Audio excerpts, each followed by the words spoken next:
Right now, there are more than 200 Native Americans missing throughout New Mexico and the Navajo Nation. Months ago, Governor Michelle Lujan Grisham disbanded a task force in charge of investigating these cases. Well, then it was weeks later when she announced a new focus on the effort, but in a different form. Gabe Salazar learned not everybody is feeling good about it.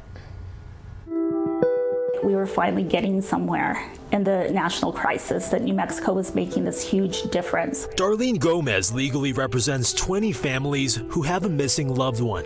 The Missing and Murdered Indigenous Women and Relatives Task Force was created through an executive order back in 2021. Since Governor Michelle Lujan Grisham announced she was dissolving the task force earlier this year, Gomez says it felt like their justice was in limbo. If you talk to the families, they feel like there's no more hope, that something that was promised to them, something that was working, is no longer there. Last month, the governor announced a new advisory council would be created, but with significantly less staff members.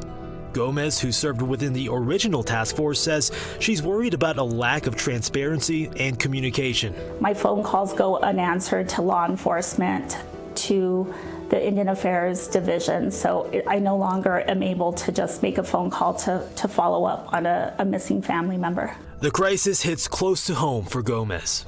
My brother-in-law, Doc Beaver, was murdered on the San Carlos Reservation, and his non-native killer only got 6 years.